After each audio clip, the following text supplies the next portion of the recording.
Assalamualaikum warahmatullahi wabarakatuh. Selamat siang. Untuk hari ini kita lanjut pembahasan kita mengenai persamaan kuadrat. Nah, dimana di pertemuan sebelumnya kita membahas tentang relasi dan fungsi. Nah, jadi setelah kita mempelajari relasi dan fungsi, kalau dilihat dari kehidupan kita sehari-hari, kita itu setiap harinya pasti mempunyai relasi. Ya, jadi kita relasi dengan teman, berarti kan relasi itu kan artinya hubungan. Nah, kita berhubungan dengan teman, kita berkomunikasi dengan teman, berarti itu kan kita mempunyai relasi. Nah, untuk fungsi, nah di suatu keluarga kita mempunyai fungsi kita masing-masing. Jadi dilihat dari kakak saja itu sudah tahu bahwa fungsinya beda-beda. Jadi di kakak itu di urutan pertama ada kepala keluarga, berarti itu adalah ayah. Di urutan kedua ada ibu. Nah, itu biasanya keterangan untuk keterangannya itu kan ibu, anggota ya. Terus ke bawahnya itu adalah anak, ya kan? Berarti kan dari rumah saja kita sudah mempunyai fungsi kita masing-masing. Nah, di sekolah gitu juga. Jadi di sekolah itu kan nanti ada organisasi atau struktur kelas, di mana di situ ada ketua kelas, bendahara, sekretaris, bagian keamanan, atau bagian kebersihan. Entah itu masing-masing kita mempunyai fungsi masing-masing. Nah, tidak ada yang menjabat dua, ya kan? Jadi di setiap jabatan hanya menjabat satu orang saja. Nah, itu fungsi. Nah, baik, itu yang dapat kita ambil pelajaran dari relasi dan fungsi. Nah, sekarang kita lanjut ke persamaan kuadrat. Nah, kalau untuk persamaan kuadrat ini lebih ke ilmunya yang akan berlanjutan dipakai. Jadi karena di sini kan nanti berhubungan dengan pemfaktoran. Jadi sekarang duduk di SMP kita mempelajari tentang pemfaktoran. Nah, setelah di SMA nanti kita akan ketemu lagi yang namanya pemfaktoran, dan itu tidak hanya di satu semester atau di satu bab saja, tapi rata-rata untuk matematika kalau bentuk persamaannya itu adalah bentuk persamaan kuadrat seperti ini.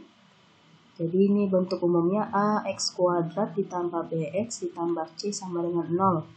Di mana A ini kan berarti koefisien.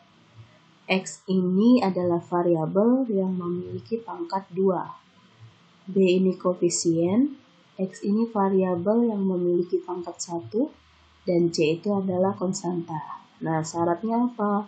A, B, C merupakan elemen bilangan real dan A itu tidak sama dengan 0. Jadi A di sini tidak sama dengan 0.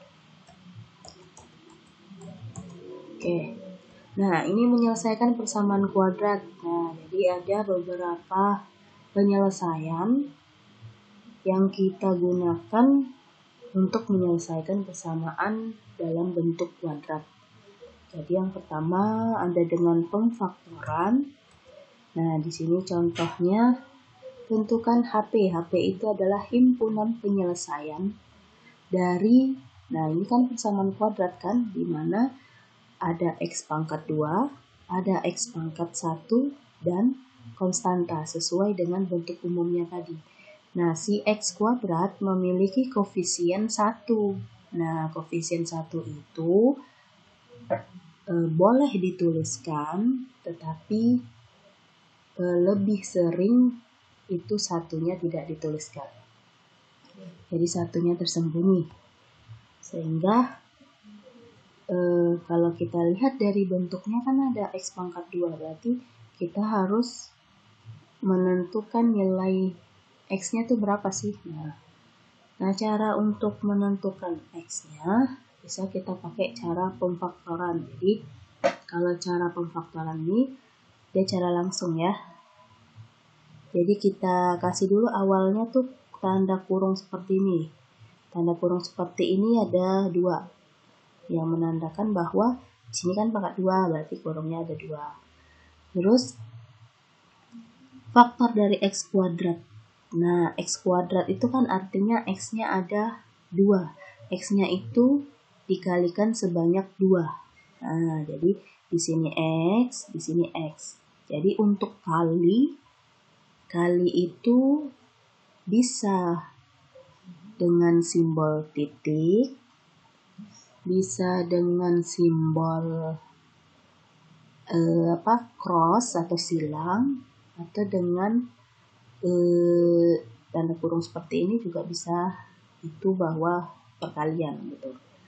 Jadi faktor dari X kuadrat atau X kuadrat itu kalau kita uraikan berarti X kali X, X kali X. Setelah itu faktor dari 6. Nah, faktor dari 6 itu maksudnya kita ingat lagi berapa kali berapa yang hasilnya 6. Nah, kan bisa banyak pilihan tuh, bisa 1 kali 6, bisa 6 kali 1, 3 kali 2, 2 kali 3. Nah, kenapa kita ambilnya di sini yang 3 dengan 2? Karena jika 3 dan 2 tadi dijumlah atau dikurangkan, itu hasilnya 1. Kalau kita ambil 1 dan 6, jika dia dikurangkan hasilnya 5 atau min 5. Atau kalau dia ditambah hasilnya kan 7. Tak sesuai. Tapi kalau 3 dan 2, kemungkinan untuk hasil 1 itu ada. Nah, itu tergantung lagi di tandanya. Jadi kita pertama tahu dulu faktor dari X kuadrat itu XX, faktor dari 6. Nah, setelah kita tahu faktor dari 6 dan menyesuaikan dengan angka yang di tengah, jadi kalau ujung dengan ujung ini perkalian, di tengah ini adalah penjumlahan dan pengurangan. Nah, tinggal kita tentukan tanda plus minusnya. Kalau misalkan di sini plus, di sini plus, di sini minus, berarti kan jadinya nanti 3 dikurang 2. 3 dikurang 2 itu 1 atau min 1? Nah, 3 dikurang 2 itu kan hasilnya plus 1. Sedangkan yang diminta pada soal adalah min 1. Berarti tandanya harus kita balik. Minnya di angka yang tertinggi. Jadi min 3 plus 2. Sama dengan 0. Jangan lupa sama dengan 0-nya ya, karena kita merupakan persamaan. Nah, sehingga kalau kita uraikan X dikurang 3 sama dengan 0, berarti X sama dengan, nah min 3-nya itu pindah ruas, makanya di sini hasilnya plus. Atau X tambah 2 sama dengan 0, nah si 2-nya pindah ruas. Kalau pindah ruas kan tandanya berubah ya. Yang awalnya plus, karena dia berpindah atau melewati tanda sama dengan, itu jadinya nanti minus. Sorry ya, di sini minus ya. Nah, jadi himpunan penyelesaiannya adalah 3 min 2. Oke. Nah, cara penyelesaian kedua bisa dengan cara rumus ABC. Ya, rumus ABC itu, nah di sini kalian harus mengingat rumusnya. Rumusnya itu X1, X1,2, ini maksudnya untuk X1 dan X2-nya ya, bisa dilihat tadi kan X-nya berarti ada 2 nih. X1, kita anggap ini X1-nya sama dengan 3, X2-nya sama dengan min 2. Nah, makanya di sini di rumus ABC ada X1,2. Jadi X-nya itu ada 2. Rumusnya apa? Min B plus minus akar B kuadrat dikurang 4AC per 2A. Nah, yang B yang mana, yang C yang mana, yang A yang mana? Nah, di sini kita harus menentukan dulu bahwa si A itu kita misalkan yang koefisien pada X kuadrat. Yang B itu koefisien pada X pangkat 1. Yang C itu adalah konstanta. Nah, jadi ini sebenarnya bukan pemisalan sih, di bentuk umum yang di slide awal, di situ kan sudah dituliskan bahwa bentuk umumnya adalah AX kuadrat ditambah BX ditambah C. Nah, kita ikutin aja nih, berarti A-nya itu adalah koefisien X kuadrat, B-nya itu adalah koefisien X, dan C-nya itu adalah konstanta.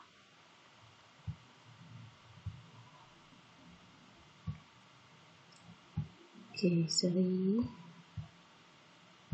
Nah, dia harus memakai langkah-langkah. Jadi kita masukkan min B. B-nya itu adalah min 1. Berarti kita harus menggunakan kurung seperti ini. Plus minus akar B-nya min 1 pangkat 2 dikurang 4. A-nya 1, C-nya min 6. Per 2 kali A. A-nya 1.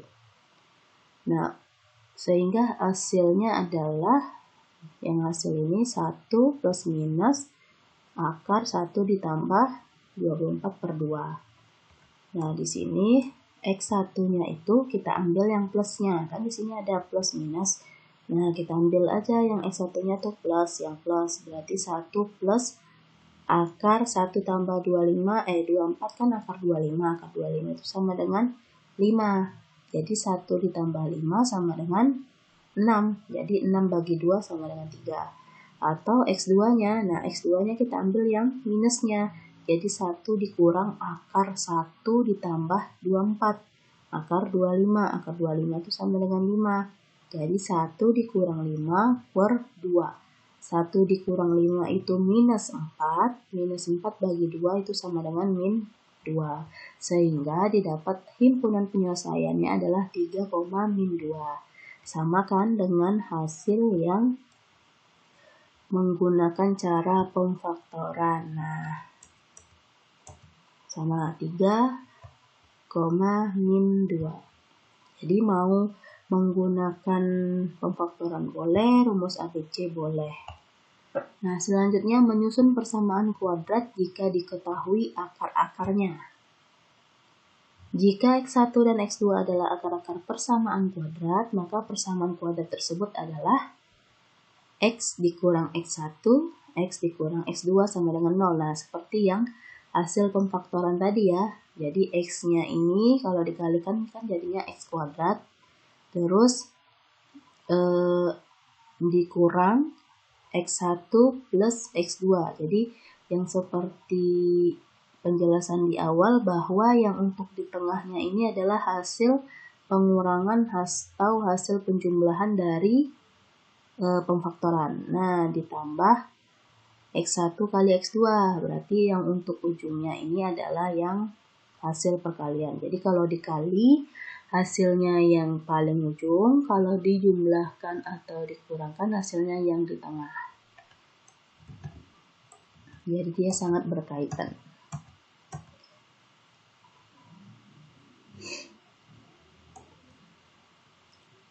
Nah, bisa juga ada pertanyaan nanti, tentukan jumlah akar-akar atau perkalian akar-akar. Nah, di sini ada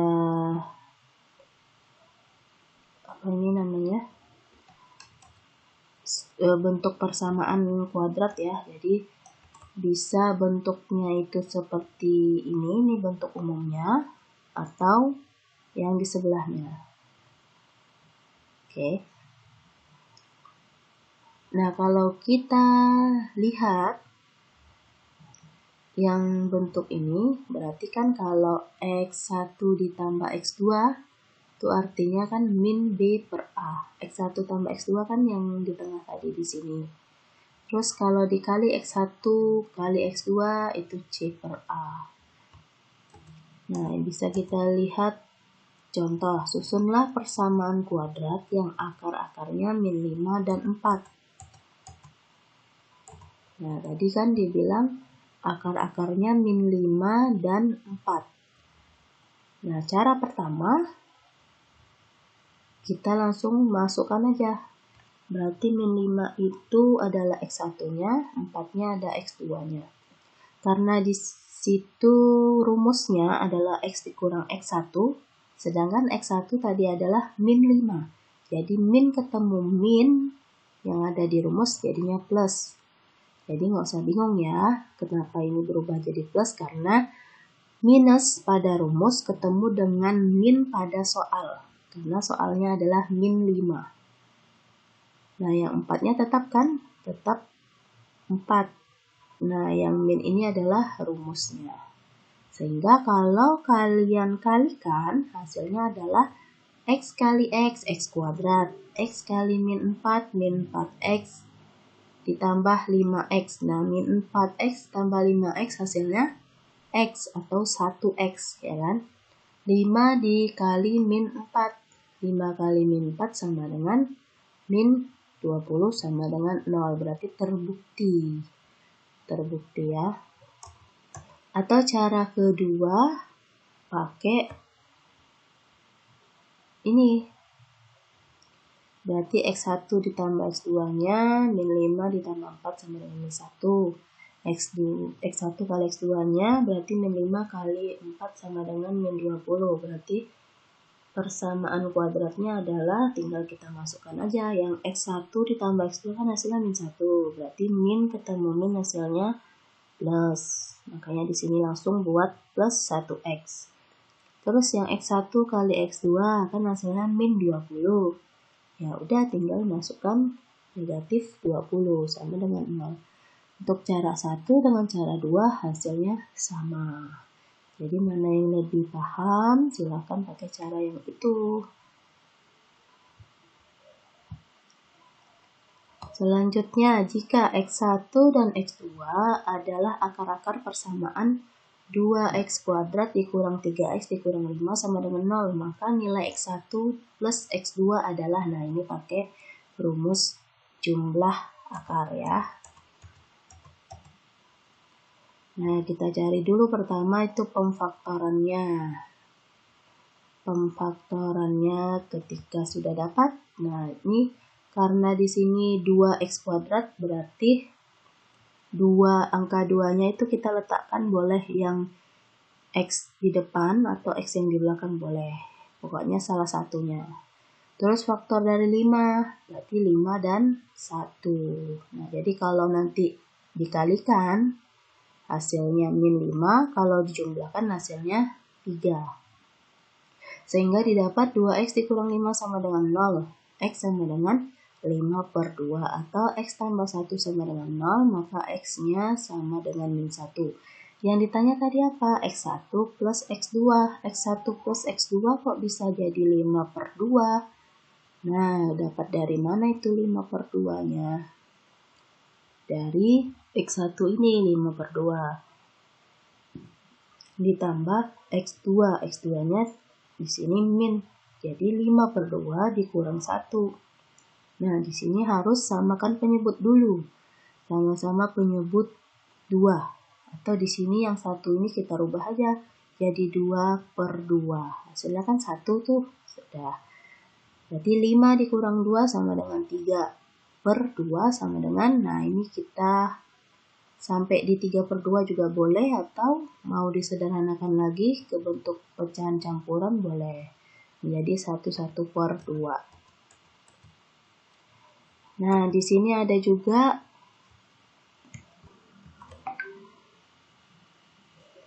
ini ada contoh soal tentang soal cerita ya. Jadi kalau tadi kan bentuknya soal matematika yang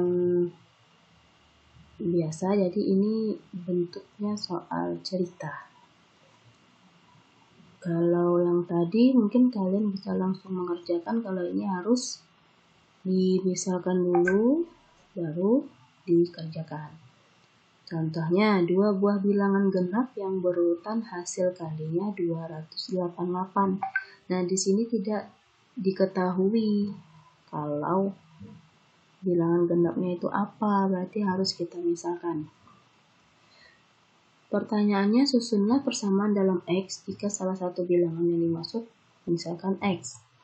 Kedua, tentukan masing-masing bilangan yang dimaksud. Nah, berarti di sini kita misalkan saja 2 buah bilangan genap tadi adalah X.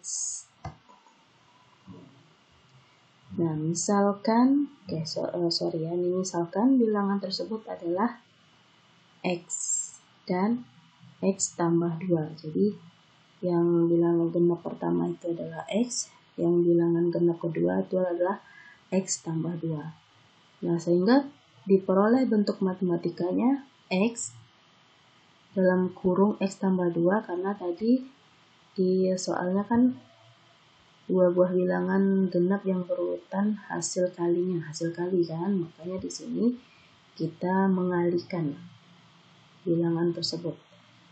X dikali X tambah 2 sama dengan 288. Berarti X kali X, X kuadrat, ditambah X kali 2, 2X sama dengan 288. Nah, ini kita susun ke bentuk umum persamaan kuadrat. Jadi kita urutkan dari X pangkat 2, X pangkat 1, dan konstantanya, dan terakhir sama dengan 0. Yang menandakan bahwa itu adalah persamaan. Setelah itu, barulah kita faktorkan. Nah, ini penyelesaiannya pakai cara pemfaktorannya ya. Jadi boleh dicari pakai rumus ABC. Nah, kebetulan di sini penyelesaiannya menggunakan pemfaktoran. Jadi, faktor dari X kuadrat adalah X. X-nya ada 2, atau X kali X. Faktor dari 288 adalah 16 dikali 18. Nah, jika 16 sama 18 ini dikurang, ini kan berarti minnya ada di 16, plusnya ada 18. Berarti min 16 ditambah 18, ya hasilnya 2. Berarti ini adalah terbukti. Sehingga inilah hasil faktornya. X dikurang 16 sama dengan 0, maka X-nya adalah 16, atau X-nya X tambah 18 sama dengan 0, X sama dengan min 18. Berarti bilangan yang dimaksud adalah 16 dan 18. Nah, di sini ada tugas untuk hari ini ya. Yang nomor 1, himpunan penyelesaian dari persamaan 6x kuadrat ditambah 11x dikurang 2 sama dengan 0. Nah, ini boleh kalian pakai cara pemfaktoran ataupun rumus ABC bebas. Nah, nanti tuliskan aja berapa himpunan penyelesaian atau HP-nya sama dengan berapa. Jika X1 dan X2 adalah akar-akar persamaan ini, maka nilai X1 dikali X2 adalah, nah sesuai dengan contoh tadi ya, X1 kali X2. Berarti nanti setelah dapat X1-nya berapa, X2-nya berapa, nah berarti nilai X1 kali X2-nya sama dengan titik-titik.